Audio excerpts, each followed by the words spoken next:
Dans le prochain épisode de Un si grand soleil, tandis que Christophe vient en aide à Gaël, Marc et Myriam échangent un baiser. Attention, les paragraphes qui suivent contiennent des spoilers sur l'épisode d'Un si grand soleil diffusé demain soir sur France 2.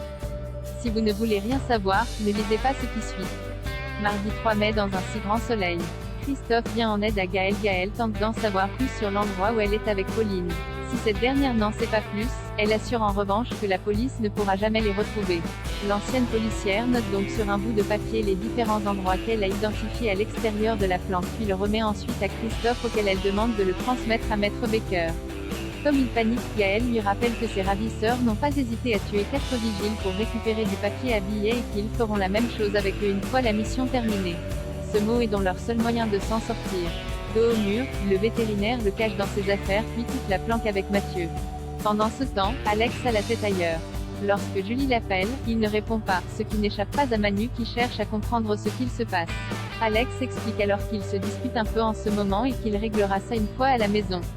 Dans l'après-midi, Claudine arrive à son bureau et découvre le message de Gaël dans son courrier. Sans attendre, elle va voir Cécile pour lui remettre le document.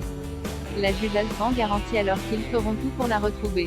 Non loin de là, Gaël continue de questionner Pauline qui révèle qu'elle doit fabriquer 100 millions d'euros pour la semaine prochaine et que cet argent sera racheté par leurs clients pour 30 millions. La nuit tombée, Gaël décide d'aller promener le chien mais Mathieu l'accompagne. En parallèle, Alex, Baker et Cécile font le point sur l'enquête. Bien qu'ils aient du mal à localiser Gaël, Alex se promet de tout mettre en œuvre pour lui venir en aide. Marc et Myriam échangent un baiser. Louis remercie son père d'être resté avec lui la veille pour l'aider à réviser son devoir de maths. Ce dernier ne se fait pas de soucis pour lui et se dit même certain qu'il va assurer. C'est donc confiant que l'adolescent se rend à son contrôle. Toutefois, face à sa copie, Louis panique et se plante. Ira essaie alors de lui remonter le moral puis lui donne quelques conseils pour éviter de se mettre trop la pression la prochaine fois. De son côté, Marc confie à Jacques qu'il n'a pas de nouvelles de Myriam depuis qu'il a annulé leur rendez-vous. De plus, Louis étant au bord du décrochage scolaire, il fait de son fils une priorité. Si Myriam ne le comprend pas, il ne voit pas l'intérêt d'aller plus loin avec elle. Même s'il trouve cela super qu'il soit un père attentionné, Jacques l'enjoint malgré tout à penser aussi à lui. Il le prie donc d'arrêter de s'inventer n'importe quelle excuse pour éviter de rencontrer quelqu'un. Par la suite, Marc se rend chez Elle Cosmétique pour signer son contrat et demande à voir Myriam. Cependant, elle prétend avoir un rendez-vous et charge Laurent de s'en occuper. Seulement, Marc, qui le prend mal, menace de ne pas paraffer son contrat et d'interdire l'utilisation de ses photos s'il ne voit pas la patronne sur le champ.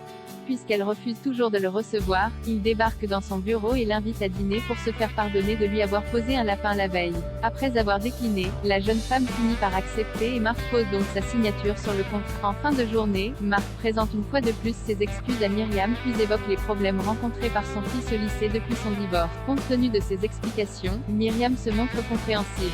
Leur complicité retrouvée, ils échangent leurs